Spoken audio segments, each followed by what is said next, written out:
And graduates, you all have faced challenges far greater than anything I or my family have ever experienced.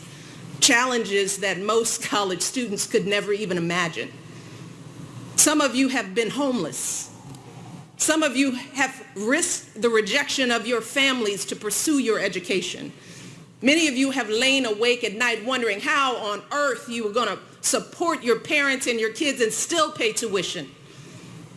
And many of you know what it's like to live not just month to month or day to day, but meal to meal. But graduates, let me tell you, you should never, ever be embarrassed by those struggles. You should never view your challenges as a disadvantage. Instead, it's important for you to understand that your experience facing and overcoming adversity is actually one of your biggest advantages. And I know that because I've seen it myself, not just as a student working my way through school, but years later before I came to the White House and I worked as a dean at a college. In that role, I encountered students who had every advantage. Their parents paid their full tuition. They lived in beautiful campus dorms. They had every material possession a college kid could want: cars, computers, spending money. But when some of them got their first bad grade, they just fell apart. They lost it because they were ill-equipped to handle their first encounter with disappointment or falling short. But graduates, as you all know, life will put many obstacles in your path that are far worse than a bad grade. You'll have unreasonable bosses and difficult clients and patients. You'll experience illnesses and losses, crises and setbacks that will come out of nowhere and knock you off your feet. But unlike so many other young people, you have already developed the resilience and the maturity that you need to pick yourself up and dust yourself off and keep moving through the pain. Keep moving forward. Now, some folks criticize my choices for not being bold enough, but these were my choices, my issues, and I decided to tackle them in a way that felt most authentic to me, in a way that was both substantive and strategic, but also fun and hopefully inspiring. So I immersed myself in the policy details. I worked with Congress on legislation. I gave speeches to CEOs, military generals, Hollywood executives. But I also worked to ensure that my efforts would resonate with kids and families. And that meant doing things in a creative and unconventional way. So yeah, I planted a garden and hula hooped on the White House lawn with kids. I did some mom dancing on TV. I celebrated military kids with Kermit the Frog. I asked folks across the country to wear their alma mater's t-shirts for college signing day. And at the end of the day, by staying true to the me I've always known, I found that this journey has been incredibly freeing. Because no matter what happened, I had the peace of mind of knowing that all of the chatter, the name calling, the doubting, all of it was just noise. It did not define me. But the question isn't whether you're gonna come face to face with these issues. The question is how you're gonna respond when you do. Are you gonna throw up your hands and say that progress will never come? Are you gonna get angry and lash out? Are you gonna turn inward and just give in to despair and frustration?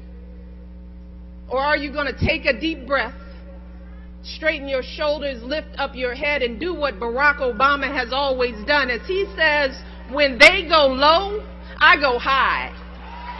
That's the choice Barack and I have made. That's what has kept us sane over the years. We simply do not allow space in our hearts, minds, or souls for darkness. Instead, we choose faith. Faith in ourselves, in the power of hard work. Faith in our God, whose overwhelming love sustains us every single day. That's what we choose.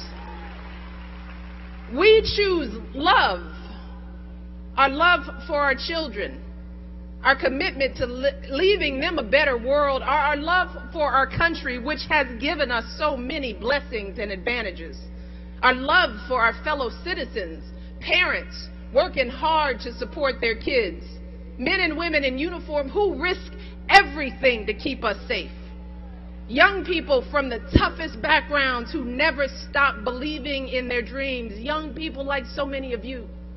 That's what we choose. And we choose excellence. We choose to tune out all the noise and strive for excellence in everything we do. No cutting corners, no taking shortcuts, no whining. We give 120% every single time because excellence is the most powerful answer you can give to the doubters and the haters. It's also the most powerful thing you can do for yourself. See, because the process of striving and struggling and pushing yourself to new heights, see, that's how you develop your God-given talents. That's how you make yourself stronger and smarter and more able to make a difference for others.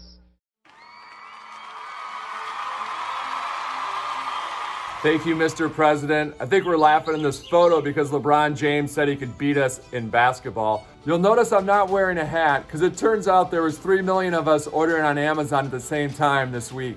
First, I'd like to give a huge congratulations to the class of 2020. Congratulations on your success today and in the years ahead. But my hope is that when you wake up tomorrow, that your goal in life isn't to be successful, but that your goal in life is to be helpful. If you do this, then success will always find you. You see, the meaning of life is discovering our gifts or our superpowers. With a name like Equal Man, I'm big into superpowers. And it's all about discovering those gifts or superpowers. That's the meaning of life. And the purpose of life is to give those gifts away. To unleash the superhero within, there's 3 things you should do each and every day. Number 1, always ask, how can I help?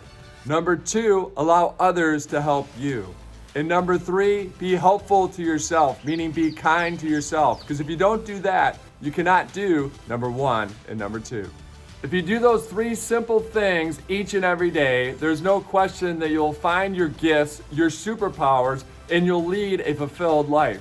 To the graduating class of 2020, my hope is that your goal in life is not to be successful, but rather it's to be helpful, to stand up like a superhero each and every day.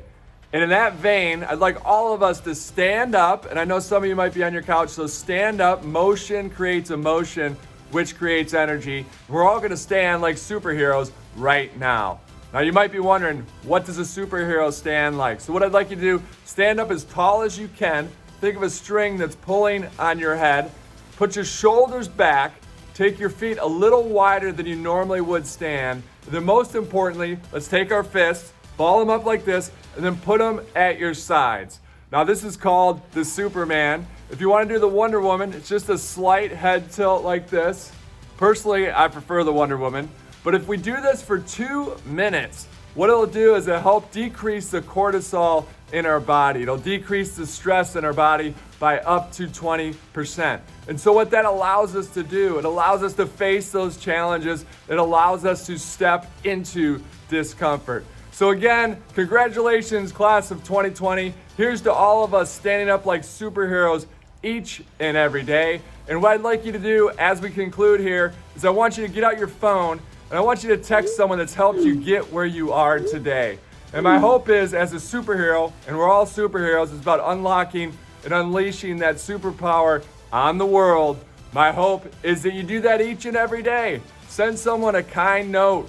So number 1, always ask, how can I help? Number 2, allow others to help you. That's a gift that you're giving them. And number 3, be helpful to yourself. Be kind to yourself. You're a superhero. You got this. So congratulations to the 3 million superheroes that are graduating today.